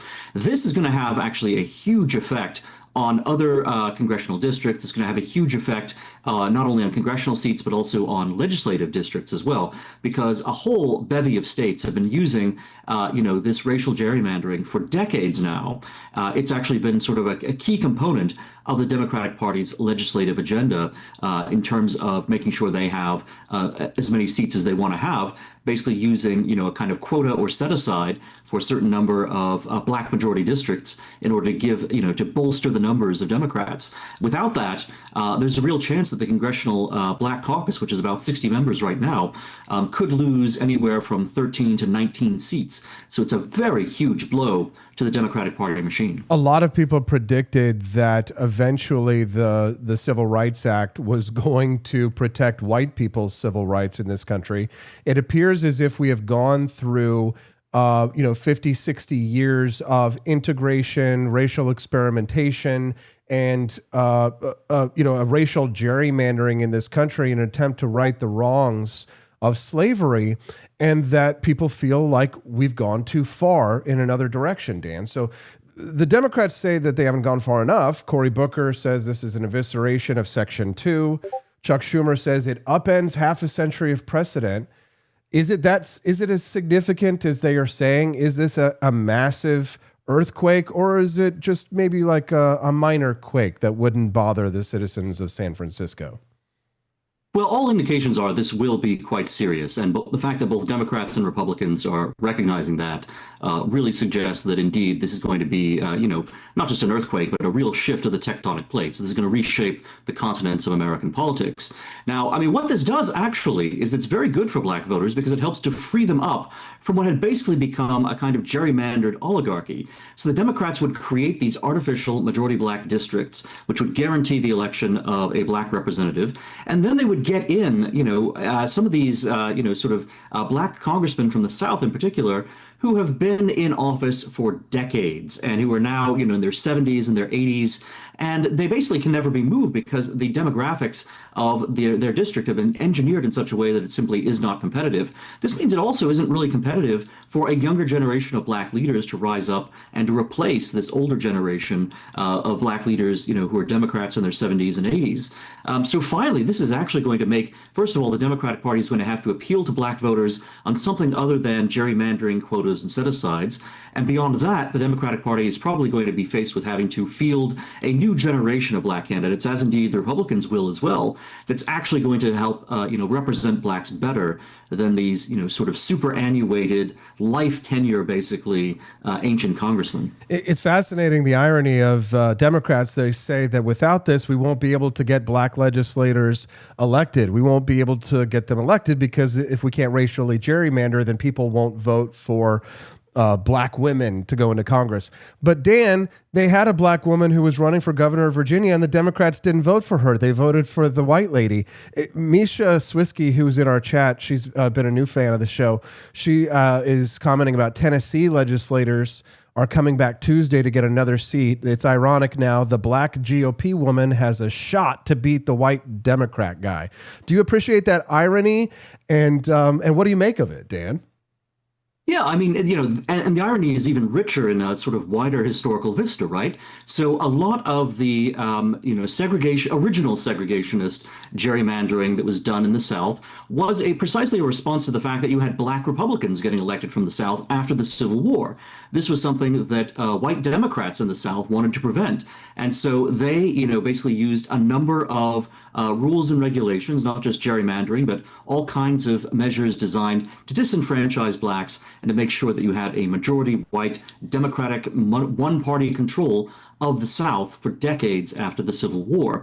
And finally, when you get rid of that, when you get rid of segregation and you actually have the Voting Rights Act, you actually have, African Americans fully enfranchised again, the tragedy is the Democrats then just turn around and say, well, okay, instead of having racially gerrymandered, segregated white districts, we're going to have racially gerrymandered, segregated black districts. And we're going to do this as a recompense for all of the, sort of racial injustice that our own party, the Democrats, have been perpetrating for, more than 50 years at that point, basically a century at that point. So, this was meant to be a kind of retaliatory or compensatory, kind of segregation to make up for the pro-white segregation. Both of these forms had been, were being perpetrated by the Democratic Party. The Democratic Party, basically depended on this for their members in Congress. And now, for the first time, we're actually getting the kind of colorblind system that we should have. And that's thanks to, Justice Alito. And now, we'll see with, whether either party, which party is able to use merit to actually appeal to African Americans and to field black candidates for Congress who have, an ability to appeal to a wide range of voters who are not just there self-consciously to represent only black voters, but rather who do want to represent, everyone in their state or their district. And of course, you're exactly right. The Democrats have long basically, pretended not to be able to see any kind of black Republican. So, even now they pretend that Tim Scott doesn't exist in the Senate. As you mentioned, when it came to the gubernatorial election in Virginia last year, you had an African-American woman, a Republican running for governor, and the Democrats, they didn't give her any credit that they would normally give credit to a diverse candidate for. Instead, they went with a wealthy white woman who was formerly worked for the CIA. So that's the Democrats for you. Yeah, it is. It's fascinating. I just posted a minute ago about my prediction for the future, and I hope that my audience will come back and bookmark it if it becomes like an Alex Jones style prediction that's 100% correct, just like the gay frogs. But here's what I said. I think the future first black woman president will be a conservative Republican who supports gun rights, is anti-woke, and the Democrats will call her all manner of evil racist names and make caricatures of her like they did in the years after the GOP freed their slaves. Now, Dan, people talk a lot about party switching. Do you buy into that? Because I was taught specifically in my high school and my college history classes that the parties had switched, that there was a switch of the parties, and that the Democrats are the Republicans and now the Republicans are the Democrats. How do you respond to the accusation that the parties switched? Well, it's not exactly true, but it is the case that, there is sort of a complicated matrix, right? So you have Republicans versus Democrats, but you also always have a difference between the party in power and the party out of power. And so, the particular flavor of Democrat or Republican that you get often is changed based on whether the party has power or doesn't have power in the White House and also in Congress, right? So there's an opposition party and there's a party of government. And likewise, there's always a Republican and a Democrat. So you put those things together and you get actually something that's a little bit complicated and does create some fluidity in terms of the parties and their issues. You can apply this to something like foreign policy, for example, where, the party that's in power is going to have to conduct a foreign policy, right? And sometimes we, our libertarian friends like to, say, well, we don't have to have a foreign policy. We can just let our oceans and our nuclear weapons defend us. And that's not actually true. When you're in office, you actually do have to have a positive foreign policy.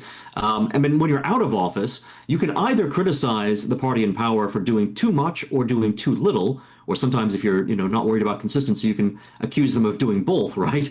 But one way or the other, you have the luxury of criticism because you lack responsibility. Well, then how do you explain Thomas Massie then? He's in Congress. Marjorie Taylor Greene is out of Congress. But would you say that Thomas Massie suffers from a lack of a positive foreign policy?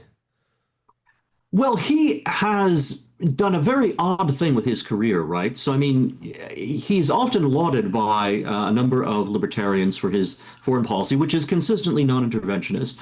But then it seems to me that he also is, sort of demagoguing a number of other issues, and oftentimes is, sort of creating obstacles to simply getting the best deal that Republicans can actually get.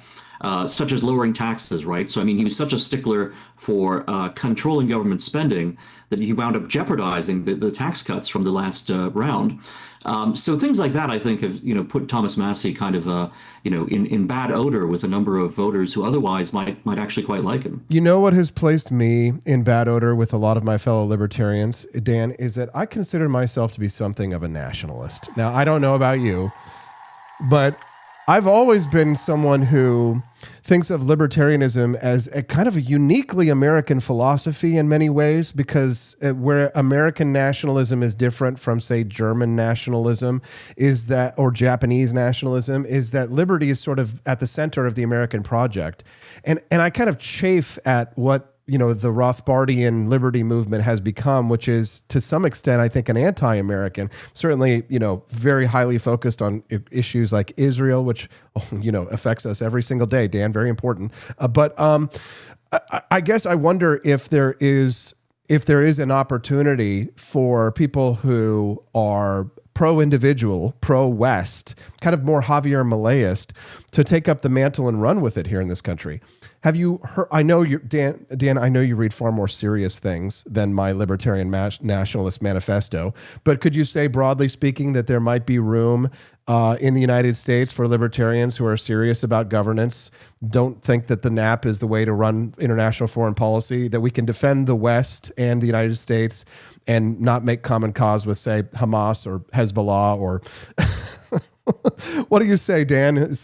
Libertarian nationalism, can you see it, or does it sound like a contradiction in here? Are my anarchist critics, do they make a good point that you can't be nationalist and be a libertarian? It's not a contradiction at all. The sort of largest extent that we've been able to create a pro-liberty society is on the scale of a nation state. And if you want to have, kind of global, freedom, it's odd because it's precisely the argument that many people make, not just for a nationalist foreign policy, but even for an imperial foreign policy, right? Is that precisely if you want the whole world to enjoy liberty, you're probably going to have to use force to do it, because most of the world doesn't seem to be in a condition right now to be able to have the degree of freedom that we enjoy in America. So very ironically, the libertarians who are most universalist and who are most globalist the logic of their own position would actually lead them towards, more of this kind of interventionism, which, their argument is that this will destroy liberty at home. If you try to, forcibly, bring liberty to the entire planet, you'll actually wind up jeopardizing the liberty that you enjoy at home. So it's weird how, some of these more universalist types will actually, sort of opportunistically adopt arguments that are rather more nationalist or particularist when it comes to keeping out of foreign conflicts because they're afraid of what it's going to do to liberty at home. No, nationalism is the way to go. And in fact, what we need to do, and what in fact our founding fathers understood, is that we can be a symbol for successful nationalism that is pro-liberty, and that will encourage people around the world, and we should speak out about it. It's really interesting to go back and look at debates about foreign policy during the George Washington era, because it really puts into context, just how practical, and just how willing to, look at the realities of foreign policy and conflict, not only George Washington, but also John Adams and Thomas Jefferson, they all were. Because you had a world war at the time going on in the 1790s between Britain and revolutionary France. And you had these two sides in America which had very different views on which side we should favor. So Adams and the Federalists favored the British, Jefferson and the Republicans favored the French. Washington tried to remain neutral, but actually, funnily enough, Thomas Jefferson thought that George Washington was actually favoring the British with his neutrality proclamation. So Jefferson was very mad about that. And Jefferson also thought it was unconstitutional, and James Madison joined him. Madison and Jefferson, they sounded a bit like Thomas Massey. They said it was unconstitutional even for the president to declare neutrality. They said, no, only Congress can declare neutrality because Congress has to declare war. So when you go back and actually look at American history, you find there's much more nationalism, and that in fact that has been the vehicle for liberty, and that actually all these different sides from the founding generation understood the need for, getting their hands a bit dirty in foreign policy. You're damn right. They get a little bit dirty with their hands at Boston this last weekend. I went and did the Boston Tea Party Museum tour, and I realized that those colonists frequently violated the nap of the British soldiers. They would just, the British soldiers were just standing there, and all of a sudden, all these drunk Revolutionary War era people were flooding out of the taverns in Boston. And one of them, I think Crispus Attucks, took a club and he hit one of those British soldiers over the head. He violated his nap. And damn it, if they hadn't done that, Dan, we wouldn't have a country. Libertarianism came out of nations after all. But back to the question about the Voting Rights Act stuff. I want to talk about this because I think it is true that this is transformational. I think that this is a once-in-a-lifetime decision that will shape politics for years to come. But where do you think it goes now? So the VRA is effectively a dead letter, or does Alito's intentional discrimination standard still leave room for meaningful enforcement? So lay out the chessboard as it lies for us now that this massive change has come. Well, you're exactly right. So Alito has not, as his critics say, simply thrown out the Voting Rights Act. What he's done is instead interpret the Voting Rights Act in a way that actually makes sense. So he says, look, if you do have an instance where a state is basically using a deliberately anti-black, or for that matter, anti-any race kind of standard in creating its congressional districts, then you can invoke the Voting Rights Act to come in and override that and to redraw the districts. So if there is an actual, form of discrimination going on, then yes, you need to have a remedy for that. And of course, this was kind of how people thought of the Voting Rights Act originally back in the 1960s. They saw this not as being something to create, permanent fiefdoms for one party. They thought this is necessary in order to correct the injustices of segregation and for decades of injustice against African Americans. Well, it turned into something else over, the course of the last, 50 plus years. And so now Alito has tried to restore it to something like its original purpose and intention, which is simply to make sure that you can't have discrimination against one race, whichever race or any race that might be. So that's, I think still leaves room for some use of VRA, but using VRA for legitimate purposes rather than using the Voting Rights Act as, basically a prop for one party to have a monopoly on a certain number of seats based on, creating these racially gerrymandered districts. Again, and that's really important because it's not only Congress, which is significant enough, of course, but it also applies to state legislative districts. And I haven't gamed out exactly what the effect there is going to be, but it's clearly going to be an effect that the Democrats Democrats are not going to be very happy with. And it's going to create, again, a much fairer and freer and, actually more integrated kind of, sort of legislative politics in states all around the country. And it's going to make, again, as I say, Democrats themselves are going to have to make a new case to black voters, not just, hey, we get to automatically have a seat because we have a majority here, but rather we're going to deliver for you in terms of, making your communities safer and wealthier and generally, better places to live. Democrats, of course, haven't done that for decades, and now they're going to have to make that appeal. Dan McCarthy from the Heritage Foundation, first time on the show since he joined the institution. Dan, congratulations on that. I'm really proud of your progress over the years. I know we've known each other for quite some time now, and it's been really enjoyable to watch your steady rise through the ranks of conservative politics. And we hope that everybody at Heritage listens to you. Thank you, Austin. Is there anything else that you want to share with our audience, or maybe you want to plug Substack or your Twitter handle, anything like that before we let you go? Yeah, you can still follow the journal I edit, modernagejournal.com. And you can also find me on Twitter, or X as it now is, under the interesting handle of @ToryAnarchist. That's @ToryAnarchist. What's a Tory anarchist? Well, you'll have to follow him to find out. Thank you very much for your time, Dan, and have a wonderful day. Thanks. Thank you. That's Dan McCarthy from the Heritage Foundation. Everybody follow him over on X. I'm Austin Petersen. Please do click that like button if you enjoy content like this. We'd love to have you be a regular guest of our show.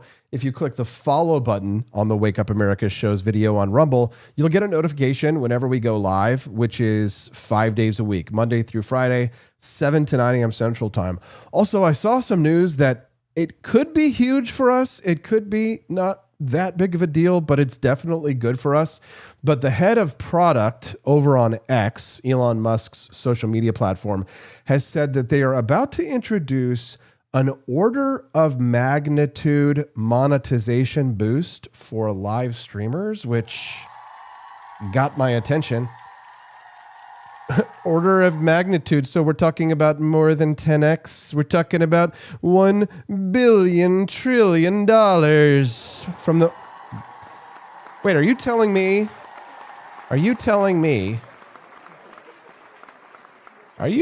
right now that we can make money doing this? Yes, actually we can. You can, Austin. Now that will still be on Rumble. Of course. But are you telling me that we'll actually be able to make some money live streaming this show that we're already live streaming over on X? Hell yes. My time. And wait a minute. Are you telling me that there are 5 shows that you have got ready to monetize on the way on your network? Because, oh yeah, it's not just the Wake Up America show. There's 5 freaking live shows on this network. So I'll be able to monetize 5 live shows. Are you serious? That's kind of big news for us. That could be a serious game changer for the For Liberty Network. But the real game changer is people like Mia Frado who hang out and drop comments. Join us in the chats. Because when you're here, when you're participating, when you're liking, you're commenting, when you're going to forlibertyshop.com, when you're making financial contributions, dropping Rumble rants, or doing like Byron Norris did and going to the shop and pledging your life, your fortune, your sacred honor to fight for a libertarian nation, then, well, I guess you're a cut above. Somewhere in America this morning, a family is figuring out how to get home because the airline that they trusted is gone. Somewhere in Los Angeles, a voter is going to walk into an early polling place and look at a ballot that has a reality TV star villain on it. Somewhere in Washington, a Supreme Court ruling handed down 4 days ago is already redrawing the political map of the United States. And Elizabeth Warren has not issued a statement.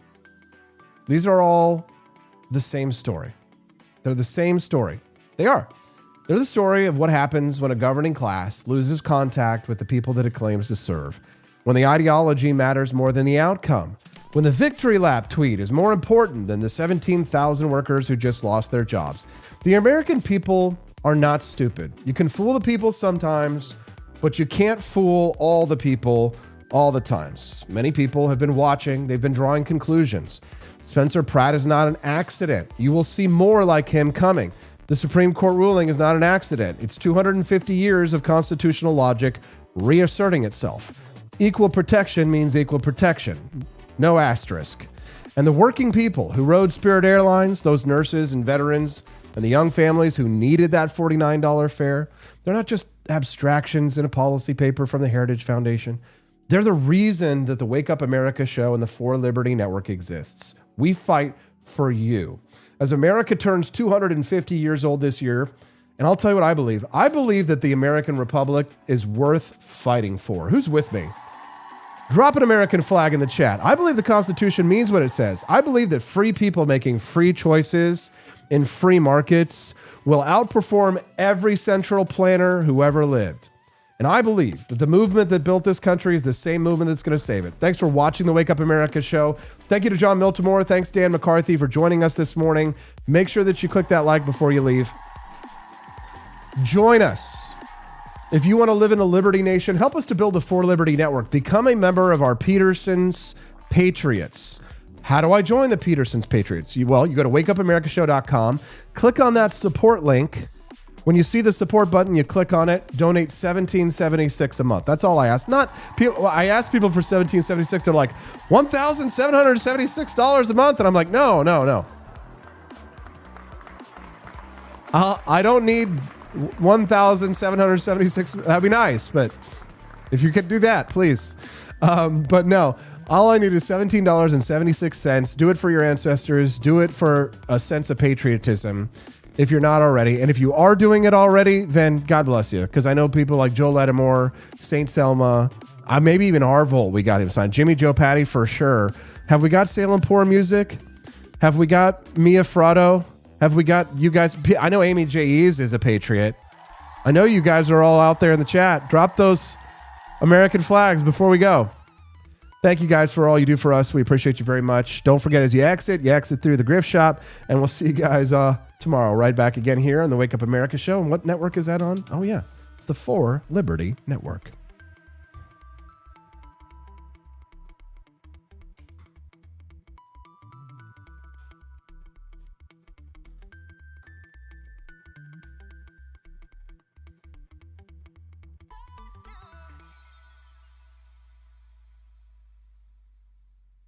George Washington spent 8 years making sure nobody knew where he was. Troop movements, secret dispatches. The man was a ghost.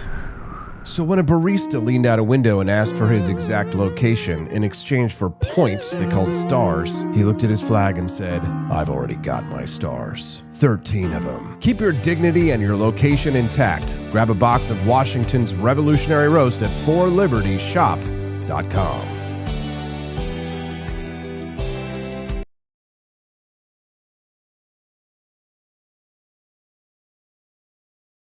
'Tis the year of our Lord, 1801. President Trump Jefferson casts his gaze o'er the sovereign Potomac and beholds a most wretched spectacle upon the waters.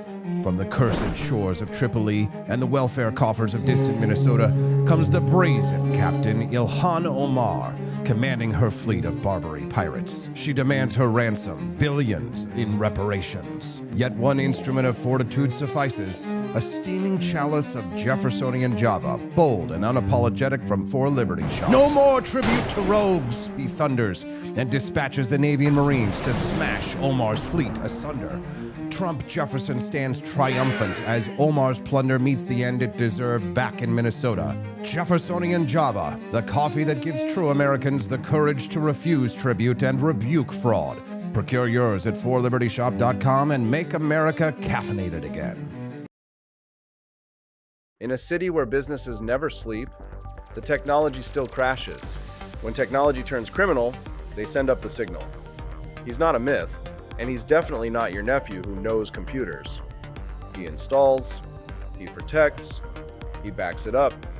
He keeps your business online and out of trouble. Managed IT, security, cloud, support that actually answers the phone. Layer 8 tech. When your network breaks, he wakes. Call Drew before your tech needs a rescue signal. Imagine bringing George Washington back to life.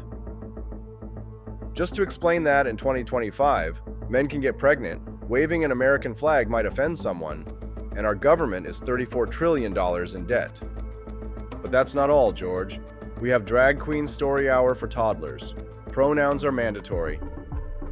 And Harvard can't define woman. Oh. And we send billions to Ukraine but can't fix potholes in Ohio. You know, just normal modern empire stuff. I'm sure he'd be totally cool with it. Right after he finishes reloading. He didn't cross the Delaware for this nonsense, but you can carry on the fight with gear that would have made King George cry. Shop bold, shop free, shop